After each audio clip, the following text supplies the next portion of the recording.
Diz assim: contudo, não haverá mais escuridão para os que estavam aflitos. No passado ele humilhou a terra de Zebulon e de Naphtali, mas no futuro honrará a Galiléia dos gentios, o caminho do mar junto do Jordão. O povo que caminhava em trevas viu uma grande luz. Sobre os que viviam na terra da sombra da morte, raiou uma luz. Fizestes crescer a nação, aumentaste a sua alegria. Eles se alegraram diante de ti, como os que se regozijam na colheita, como os que exultam quando dividem os bens tomados na batalha. Pois tu destruístes o jugo que os oprimia, a canga que estava sobre os seus ombros e a vara de castigo do seu opressor, como no dia da derrota de Midian. Pois toda bota de guerreiro usada no combate e toda veste revolvida de sangue serão queimadas como lenha no fogo. Porque um menino nos nasceu, um filho se nos deu, e o governo está sobre os seus ombros, e ele será chamado Maravilhoso, Conselheiro, Deus Poderoso, Pai da Eternidade, Príncipe da Paz. Ele estenderá o seu domínio e haverá paz sem fim sobre o trono de Davi, sobre o seu reino estabelecido e mantido com justiça e retidão, desde agora e para sempre. O zelo do Senhor dos Exércitos fará isso. Amados, importante que se informe, que se entenda, que o mundo jaz no maligno. Amém? O mundo, infelizmente, jaz de fato no maligno. E uma das maiores provas disso é o Natal. É a forma que se trata as coisas que se refere à pessoa de Jesus. O mundo, querendo ou não querendo, Cristo marcou a história da humanidade, se datando antes e depois de Cristo. Mas os homens distorcem. O mundo, existe um espírito maligno que se opõe a tudo aquilo que se refere a Cristo. Por isso que a Bíblia diz que o espírito do anticristo está na terra. Um homem chamado anticristo já está habitando na terra, mas o espírito do anticristo já está dominando o planeta há muito tempo. Vou explicar algumas razões. Nesse período não se existe data exata, o dia 27, dia 25, dia 23 ou dia 24. Mas existe o período do nascimento de Cristo, que é agora. Nós estamos no período do nascimento do Messias, do nascimento de Cristo. Vocês receberam uma folha junto do boletim, e essa folha vai explicar tudo para vocês. Para mim não me dispor de tempo aqui, porque o tempo é curto e eu preciso pregar para vocês. Amém? Dentro do boletim tem uma folha que eu vou explicar a vocês. Mas hoje o mundo inteiro deveria estar nesse período numa festa soberba, numa festa de explosão e paralisação mundial, porque o Deus vivo, todo-poderoso, desceu à terra nesse período, tabernaculou, isso é, quando a Bíblia diz em João assim, lá no Evangelho de João, e o verbo se fez carne, no grego diz, e a palavra tabernaculou, Deus veio morar entre os homens. Preste bem atenção. Lá no livro da Torá, que está entre Êxodo, que está em Gênesis até Deuteronômio, diz assim: construirei um tabernáculo para mim, e eu ficarei no meio do povo. Sempre foi intenção de Deus andar entre os seus filhos. Sempre foi intenção de Deus habitar com os homens. Deus ama o homem. Deus é loucamente apaixonado pela espécie humana. Mas Satanás tem tentado ao longo da caminhada roubar a imagem que o homem deveria ter de ser, de ter postura, de ter comportamento. Como? Sendo semelhante a Deus, amando o seu próximo, todos os homens serem mansos, todos os homens serem amorosos, todos os homens serem compreensivos, todos os homens terem bondade e misericórdia um para com os outros, cuidando dos necessitados, cuidando dos carentes, cuidando dos pobres, dos necessitados. Esse é o plano de Deus, que todo ser humano se manifeste dessa forma para o teu irmão, sem egoísmo, sem farsas, sem mentiras, sem hipocrisia, sem maldade, sem perversidade. Por quê? Porque essas características são satânicas, e sempre o inimigo está tentando transformar o homem que foi criado à imagem e semelhança de Deus em alguém parecido com ele. O inimigo quer transformar. Através de quê? Através do ódio, através das guerras, através da maldade, através da maledicência, através de toda essa coisa ruim que acontece no mundo. Aqui no texto inicial diz assim: contudo, não haverá mais escuridão. Isso é, Jesus nasce num período de total trevas. Jesus nasceu num período que o mundo não tinha esperança, não se falava de esperança. A única coisa que existia era opressão, a única coisa que existia era maldade, injustiça. A falta de misericórdia era abundante, a falta de manifestação de amor era abundante. A humanidade estava em total trevas, porque não havia conceito, concepção, não havia sinais, não havia vestígios de milagres, não havia vestígio de bondade, não havia vestígio de misericórdia. O plano da lei, a lei era boa, a lei era o ideal para o homem viver, a lei de Moisés, a Torá, mas por mais correta que ela fosse, o homem não conseguia deixar que a lei entrasse no seu coração, porque assim como a lei era de pedra, o coração do homem também era de pedra. E a maldade e a perversidade estava generalizada no mundo todo. Diz a Bíblia que Deus procurava na terra e não achava um justo sequer. Não havia bondade. Sabe a pessoa mais certinha? Sabe você que se acha tão certinho, tão justo, tão honesto, tão espiritual? Deus ainda não viu em você a bondade que Ele quer ver, que é a manifestação do Filho dele em você. Sabe quando seremos bonzinhos?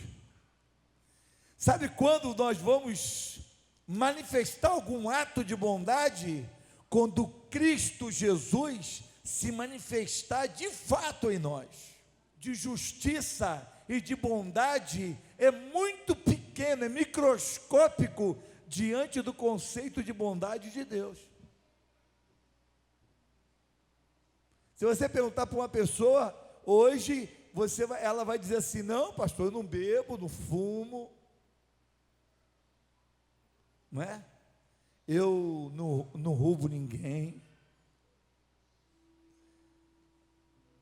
Mas você tem inveja, é ciumento, é raivoso, é iracundo, espuma pela boca quando fala de alguém que te causou algum dano,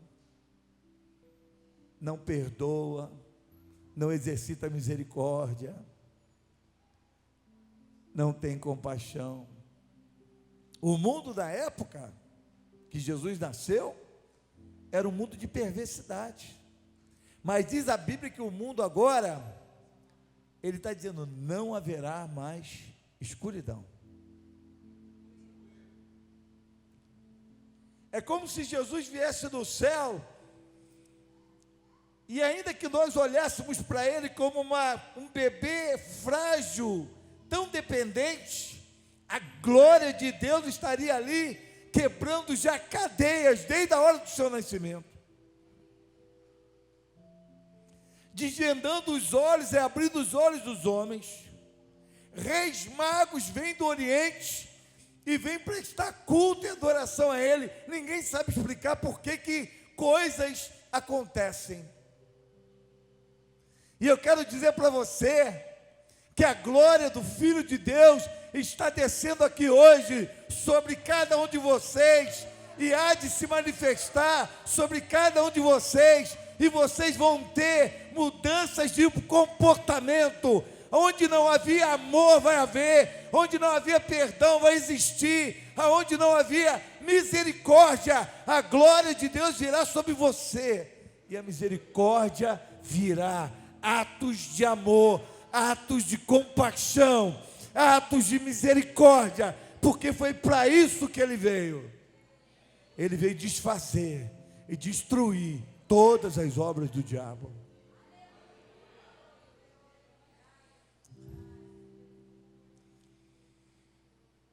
Diz assim: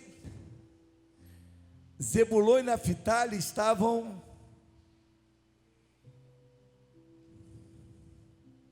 humilhados. Você sabe o que significa a palavra Zebulon? Simplificando a tradução, ora vem Senhor Jesus. E vocês sabem o que significa Naftali? Minha luta. Isso é, aonde você podia ter esperança, você estava sendo humilhado. Aonde você poderia esperar alguma coisa boa, você era humilhado. E na sua luta, você era humilhado. Mas está dizendo aqui que ele veio sobre eles e a luz brilhou. A glória de Deus raiou. E no verso 2 diz assim: o povo que caminhava em trevas viu uma grande luz. Sobre os que viviam na terra da sombra da morte, raiou uma luz. Hoje nós temos, eu quero trazer esse texto para o dia de hoje. O mundo lá fora está cego, não vê a glória de Deus.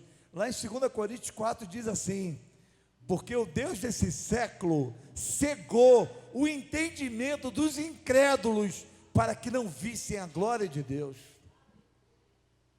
Você não sabe disso, mas tudo aquilo que te afasta de Deus, na verdade, é cegueira espiritual. Tudo aquilo que te afasta de Deus, de ver a glória de Deus, de ver a bondade de Deus, de ver a misericórdia de Deus, são cegueiras espirituais. É cegueira. Aonde você não vê perdão, é cegueira espiritual. Aonde você não vê compaixão, é cegueira espiritual. Aonde você não vê bondade, é cegueira espiritual. Porque a hora que você entender, a hora que a glória de Deus vier sobre você, e Deus abrir os seus olhos espirituais, você vai entender o que é Cristo, e você vai entender o que é compaixão, misericórdia, amor e bondade. O mundo lá fora está em trevas, mas a igreja está na luz. Por que a igreja está na luz? Porque igreja significa tirados para fora, fomos arrancados. Em Filipenses diz assim: nós que vivíamos em trevas, Ele veio e nos arrastou, Ele nos raptou das trevas para a sua maravilhosa luz. Não sou eu que estou dizendo que a igreja está na luz e o mundo está em trevas. Então, quando você vê o mundo lá fora, um pai violento agredir um filho, uma mãe bêbada, drogada, agredir um bebê, ao invés de você se sentir irado, indignado, revoltado, olhe para aquilo e veja cegueira, trevas, mas você tem a luz para curar essas vidas e restaurar essas pessoas, para que eles vejam a luz de Deus e a glória de Deus e não hajam mais assim.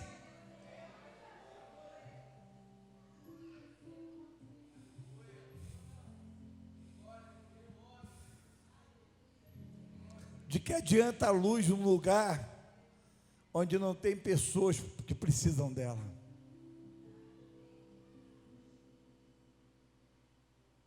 De que adianta você ser luz, senão você não vai para o lugar de trevas, se você não vai atrás do perdido?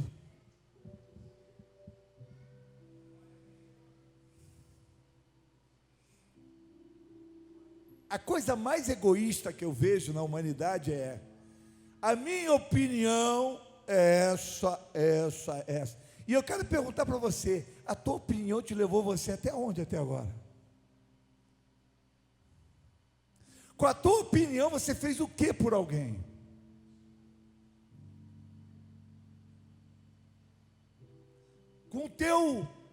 Com a tua filosofia de vida, você libertou quantas vidas?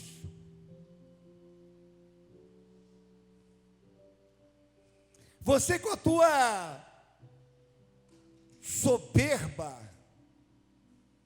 você tirou quantas pessoas da sarjeta e da miséria? Porque Ele nos resgatou das trevas para a sua maravilhosa luz. Mas o que eu tenho feito? Hoje aqui eu tenho uma proposta para você. Saia desse mundo seu de achismo e cheio de opiniões e venha para Cristo de fato. Receba a glória dEle, o Espírito dEle, e comece a sair por esse mundo em trevas, cheio de maldade, e libertar os cativos que estão lá fora, cego, morrendo, em miséria, precisando de socorro. Porque é muito fácil ficar cheio de si, e de achar, e de opinião, e não fazer nada.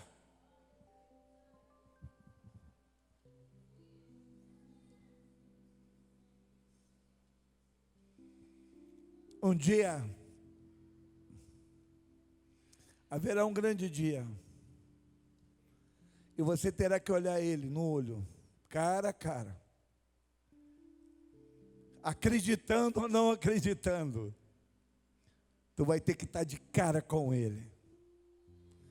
Eu fico pensando sempre nesse dia, penso com um pouco de temor, por não poder fazer tudo que tenho vontade, mas também tenho paz no meu coração, porque eu sei que eu tenho um advogado, Jesus Cristo, o justo.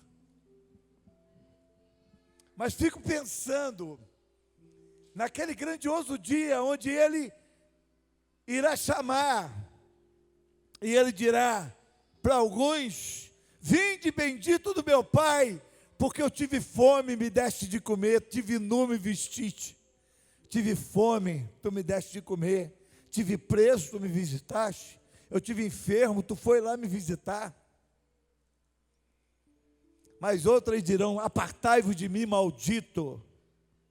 E alguém vai dizer assim, Senhor, quando foi que nós fizemos o bem a essas pessoas? Ao Senhor, Ele falou assim, você me fez bem, quando você fez bem a todos aqueles pequeninos, aquele senhor velhinho que estava no hospital, morrendo, e você foi lá pregar para ele, e dar uma atenção para ele, era eu que você estava fazendo, era a mim que você estava fazendo. Era a mim. Sabe aquele garotinho que você antes chutava, falava, sai daqui, seu garoto chato, você pegou ele, deu um alimento para ele, orientou, conversou, e quem sabe fez algo para mudar a vida dele, ele vai dizer, era eu que estava lá naquele garoto.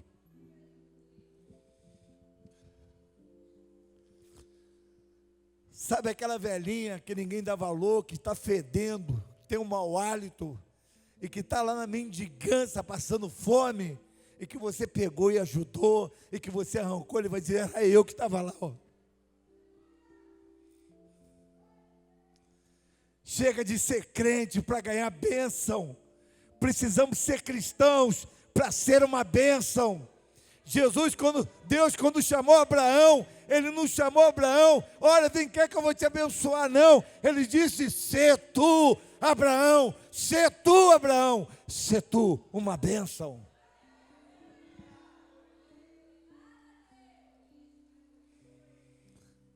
É você que tem que ser uma bênção.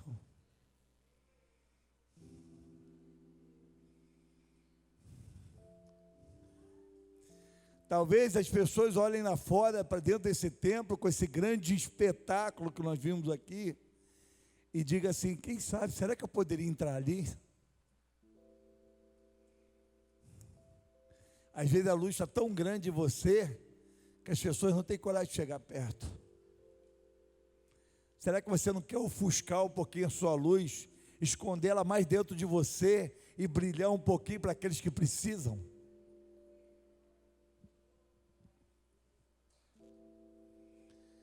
Fizeste crescer a nação e aumentaste a sua alegria.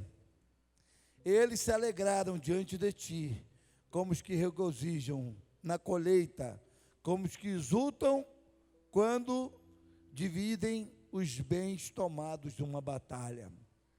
Ele fala de duas coisas, colheita e guerra. Os dois casos precisa de esforço, não é? Você para colher, você tem que fazer o quê? Arar a terra, plantar a terra, não é? Esforço.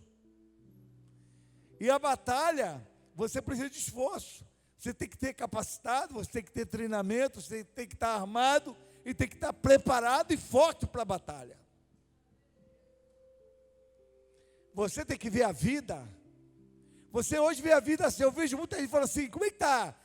Matando um leão todo dia, isso é no trabalho, meu trabalho foi muito árduo, meu trabalho foi isso, foi aquilo. A proposta de Deus para a igreja é que você veja todo dia como uma grande plantação, onde você tem que colher muitas almas, e que você tem que ver a vida e o mundo lá fora como uma grande guerra, porque você tem que vencer as trevas para arrancar pessoas de lá, para dar vida a elas.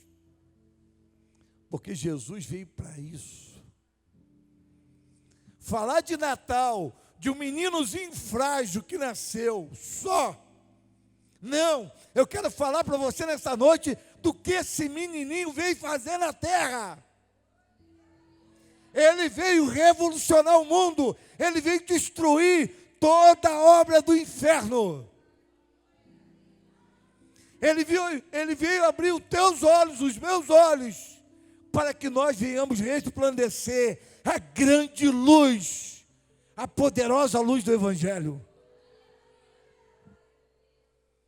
que cura cegos, levanta coxos, aleijados, que dá vida ao oprimido.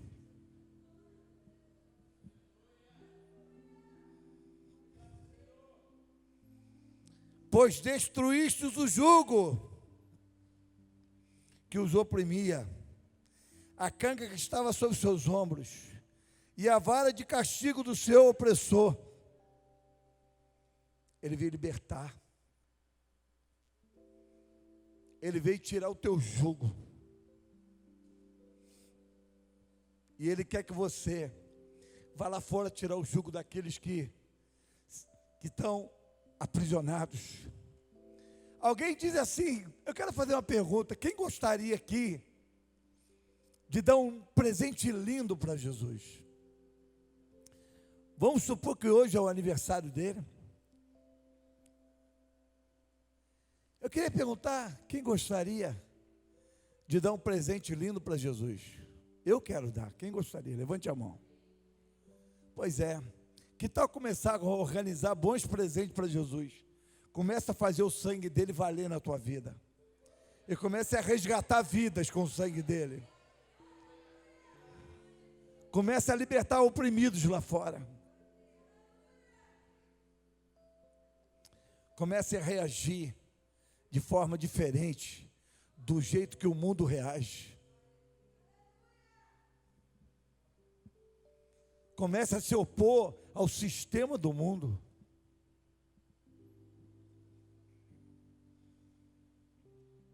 Pois toda bota de guerreiro usada em combate e toda veste revolvida em sangue serão queimadas como lenha no fogo. Sabe o que ele está dizendo aqui? Ele está falando das tuas guerras anteriores, as batalhas que você guerreou e teve frustrações, das batalhas que você guerreou e não teve sucesso. Você se feriu, você sangrou, você cansou, mas ele está dizendo que tudo isso vai virar cinza. De que adianta esse trabalho teu aqui nessa terra? De que adianta trabalhar tanto, gastar a tua vida tanto, para construir coisas que serão queimadas? Que tal começar a construir coisas que vão ficar para a eternidade? Ganhar uma alma, conquistar uma vida, tirar alguém da sarjeta, tirar alguém da miséria, ir lá tirar um oprimido das drogas, uma mãe oprimida que não tem alimento em casa, que você entra não só com a comida, mas entra com o evangelho, entra com a palavra de Deus e entra com uma proposta onde você abre portas para que o céu desça em lugares de miséria e manifeste a glória dele. Porque foi isso que Jesus fez quando nasceu. E aí, que você não tenha tantos bens quanto você tem agora, mas que você tenha os bens que você precisa, mas que você esteja com as mãos cheias para quando ele voltar, e você ter o que apresentar a ele. Não se firme no que você fez um pouquinho, não se firme porque eu já ganhei uma alma. Se firme nas conquistas de todos os dias. Se firme de que amanhã é um novo dia e tem novas conquistas a serem realizadas. Se firme que amanhã de manhã, quem sabe amanhã de manhã, você será o promotor da libertação de alguém. Porque foi para isso que Jesus veio. Jesus não deixou. Se ele quisesse deixar, ele deixaria lá na Bíblia, ó, nasci no dia tal e vocês vão fazer grandes festas para mim. Jesus deixou uma festa lá atrás, chamada Festa Tabernáculo. Ele nasceu nesse período. Em vez de vocês comemorarem meu aniversário, faça a Festa Tabernáculo, onde Deus habitava no meio dos homens. Mas propaguem libertação e cura. Propaguem salvação, propaguem que a luz chegou e brilhou, e libertou os cativos das trevas. Jesus, Deus o Pai, foi sábio. Ele não queria um dia de festinha, ele queria um dia de libertação, uma recordação de que o mundo precisa ser salvo, uma recordação de que o mundo precisa ser liberto, uma recordação que alguém do céu se importou, veio à terra, curou, libertou, salvou, ressuscitou, e depois vai numa cruz, morre nela, e vence o nosso maior inimigo, a morte. Ressuscita ao terceiro dia, e deixa uma ordem, deixa uma missão: ide pregar o evangelho, fazer discípulos de todas as nações. Em meu nome curarão os enfermos, expulsarão demônios, falarão em novas línguas, e nenhum mal vai ter poder sobre a vida de vocês. A proposta é essa. Essa é a grande proposta. Mas eu pergunto para você, quem é Jesus para você? Alguém diz o Filho de Deus, alguém diz o Salvador, alguém diz o Filho de Maria, alguém diz que ele foi um grande filósofo judeu, outros dizem que ele foi um grande homem que marcou a história. Eu vou dizer o que o pai dele deixou escrito, para que todos saibam quem ele é. Quem ele é? Prepare-se para ouvir quem ele é. Aqui está dizendo assim, ó: um menino nos nasceu, um filho nos foi dado. O governo está sobre os seus ombros. Quando Jesus morreu e ressuscitou, sabe o que ele disse? Todo o poder é me dado no céu e na terra. Acabou de se cumprir esse texto quando Jesus morre e ressuscita. O governo de tudo, isso é, antes o mundo jaz no maligno, mas agora acima do maligno existe alguém sobre todas as coisas. O governo e o poder está sobre os ombros dele. Ele tem toda a autoridade. Aquele que reconhece o teu poder, a sua autoridade, o aceita como Salvador e Senhor da sua vida, e Ele vem do céu tabernacular dentro de nossos corações. É concordar e aceitar que Ele seja Rei dentro de você, absoluto dentro de você, Senhor e Salvador dentro de você, e propagador da sua luz.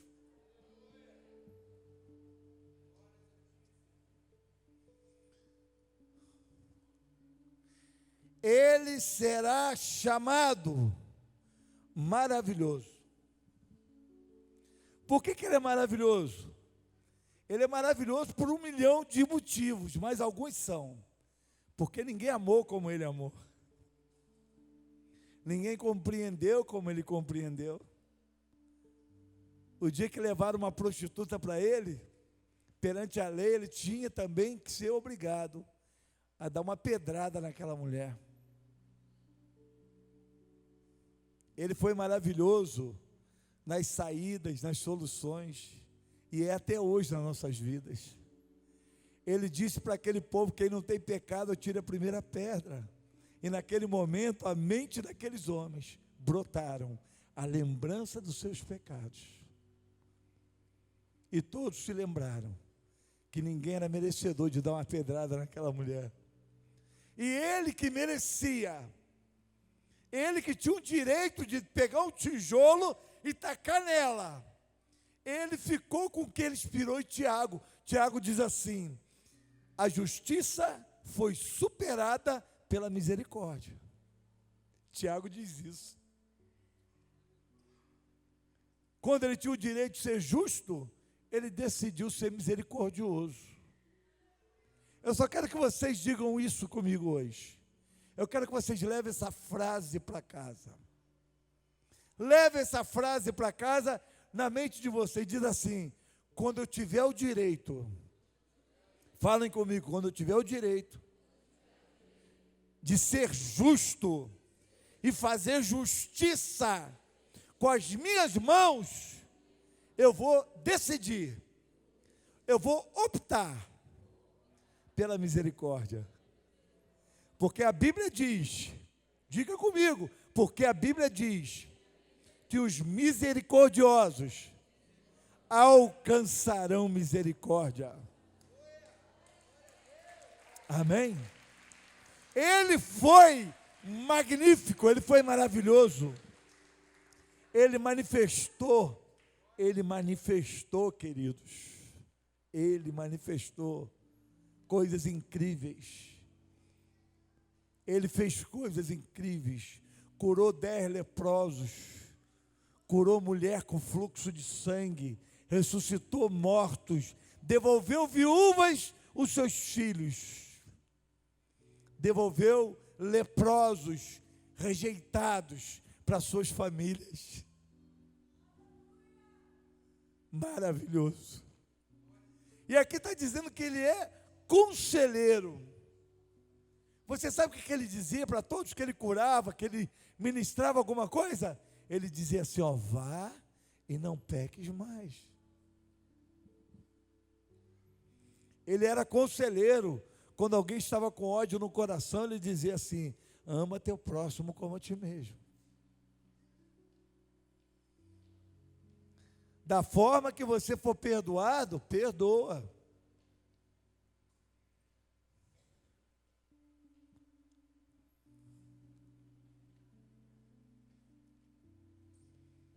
Deus poderoso. Eu gosto muito dessa parte. Eu não sei se vocês sabem, eu tenho como hobby, eu faço judô. E eu gosto de luta, eu gosto de ver luta. Gostava mais de ver luta, hoje eu parei e decidi não ver mais. Parar, quero ver. A gente não deve ser preso a nada. Mas gosto de ler histórias de artes marciais. E esses dias eu estava vendo um filme e depois li um livrinho pequeno, falando sobre, e eu me diverti com aquilo, porque eu sempre vejo Jesus em tudo, né? Eu quero Jesus em tudo da minha vida. Jesus tem que estar em tudo. Se Jesus não tiver, está fora da minha vida, onde eu não vejo Jesus. E lá tinha arte marcial do estilo do louva a Deus. Aí o cara fazia uns movimentos, estilo de não sei o quê, estilo da cobra, da serpente, do lobo, do osso, tudo quanto é bicho dessa vida aí, tem estilo. E eu falei assim, cara, Jesus é estilo da mão furada, porque Jesus com um golpe só, com a mão e pé furado, venceu o inferno inteiro. Ele vence o inferno com um golpe. Como já vi muito lutador dizer, rapaz, eu venço você com a mão nas costas, com a mão amarrada. Jesus venceu o inferno pregado numa cruz. Destruiu todo o inferno, acabou com todos eles, com um golpe. E aqui está dizendo que ele é o Deus Todo-Poderoso. Por quê? Por que ele é todo-poderoso? Porque ele é capaz de vencer sem utilizar os métodos que nós utilizamos. Ele vence com o amor, ele vence com o poder da graça, ele vence com o poder do amor. Amém? Pai da eternidade. Você já imaginou? A eternidade é uma coisa que não tem fim, né? Imagina você ser o pai de alguém que não tem fim. Porque ele não tem começo e nem fim. Ele é eterno. Amém? Príncipe da paz. Onde Jesus chega, ele muda o contexto das coisas. Eu não sei como é que está a sua vida, a sua casa, seu lar.